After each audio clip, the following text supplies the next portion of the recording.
था, इसलिए अध्यक्ष का अधिकार है। हाँ, मैं वही अध्यक्ष महोदय, ये जो बात मैं शुरू कर रहा हूं, जहां मैंने मौन 2 मिनट के लिए श्रद्धांजलि की बात की है, ये अधिकार मेरा नहीं है अध्यक्ष महोदय, ये अधिकार आपका है। मुझे पूरा भरोसा है आप पर कि जब अभिभाषण की चर्चा खत्म हो रही होगी उस समय 2 मिनट का मौन श्रद्धांजलि जरूर दी जाए जो श्रद्धालुओं की जान गई है। नहीं अध्यक्ष महोदय, नहीं अभी 1 मिनट दें, आप लोग कुछ मत बोलो, नहीं कुछ नहीं। अध्यक्ष महोदय, अभी तो अध्यक्ष महोदय मैंने बात शुरू नहीं की है, और जिन लोगों को तकलीफ है और जिनको दुख होना चाहिए उनके बारे में मैं, हालांकि वो बात मैं बाद में कहना चाहता था महाकुंभ के बारे में, लेकिन अध्यक्ष महोदय क्योंकि बहुत सारे माननीय सदस्य ये सुन नहीं सकते हैं, इसलिए मैं बात वहीं से शुरू करता हूं। आप देश के परम अभिभावक होने के नाते हमारा आपसे अनुरोध है कि जहां सरकार बजट के आंकड़े लगातार दे रही है, और जब मैंने अभिभाषण पढ़ा अध्यक्ष महोदय, बहुत सारे आंकड़े सरकार ने दिए हैं। आंकड़े देने से पहले महाकुंभ में मरने वालों के आंकड़े भी दे दें। महाकुंभ की व्यवस्था के बारे में स्पष्टीकरण देने के लिए मेरी मांग है अध्यक्ष महोदय, सर्वदलीय बैठक बुलाई जानी चाहिए। महाकुंभ आपदा प्रबंधन व खोया पाया केंद्र की जिम्मेदारी सेना को दी जाए। महाकुंभ हादसे के शिकार लोगों की मृत्यु, घायलों का इलाज, दवाइयों, डॉक्टर, भोजन पानी, परिवहन की उपलब्धता का आंकड़ा संसद में पेश किया जाए। महाकुंभ हादसे के लिए जिम्मेदार लोगों पर, महाकुंभ हादसे के लिए जिम्मेदार लोगों पर घोर दंडात्मक कार्रवाई हो। जिन्होंने सच छिपाया है उनको दंडित किया जाए। अध्यक्ष महोदय, हम डबल इंजन की सरकार से पूछते हैं, अगर अपराध बोध नहीं था तो आंकड़े दबाए, छिपाए और मिटाए क्यों गए हैं? सच छिपाना और मिटाना भी तो अपराध है। इसका दंड कौन भुगतेगा अध्यक्ष महोदय? जहां इंतजाम होना चाहिए था वहां प्रचार हो रहा था। एक धार्मिक समागम में डबल इंजन का राजनीतिक प्रचार अशोभनीय है, निंदनीय है। इतने बड़े हादसे के बाद कम से कम अब तो वो होर्डिंग उतरवा देना चाहिए। अध्यक्ष महोदय, महाकुंभ की जो तैयारी हुई, जो हम लोगों ने जाना वहां पर, महाकुंभ न केवल 144 साल के लिए ये कहा गया, बल्कि ये भी कहा गया कि पहली बार धरती पर इस तरह का डिजिटल और जो आधुनिक चीज़ें हैं, टेक्नोलॉजी, उसका इस्तेमाल कर करके महाकुंभ होने जा रहा है।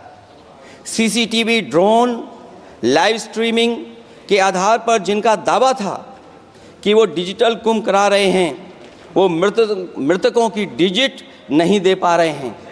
एक तरफ तो जो लोग डिजिटल डिजिटल डिजिटल अध्यक्ष महोदय कहने को थकते नहीं हैं, लेकिन जब कुंभ में इतना बड़ा हादसा हो गया है तो यही सरकार डिजिट नहीं दे पा रही है। हमारे अपने लोग मारे गए हैं, जिसमें परिवार का हर रिश्ता दिवंगत हुआ है। किसी की माता, किसी के पिता, किसी की बहू, किसी की बेटी, किसी का भाई बहन, चाचा चाची। बच्चों के आंकड़े तो अभी तक नदारद हैं। खोया पाया केंद्र ही लोगों को तो नहीं मिल रहा है। जो खोया पाया केंद्र था उसको भी लोग पा नहीं पा रहे, ढूंढ नहीं पा रहे। अध्यक्ष महोदय, कुंभ कोई पहली बार नहीं हो रहा है। कुंभ का आयोजन सदियों से होता आया है।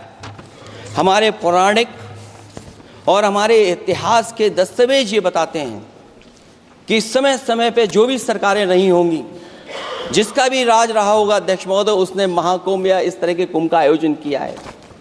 एक तरफ तो वो कि जो 144 साल बाद महाकुंभ होने जा रहा है उसका इतना प्रचार किया, और मैंने तो कई टीवी इंटरव्यूज़ में, कई समाचार चैनलों पर ये बात सुनने में आई और सुनते रहे हम लोग कि सरकार ने 100 करोड़ लोगों के आने का इंतज़ाम किया है, और अगर 100 करोड़, अध्यक्ष महोदय, अगर ये बात गलत है तो मैं रिज़ाइन आपको देना चाहता हूँ।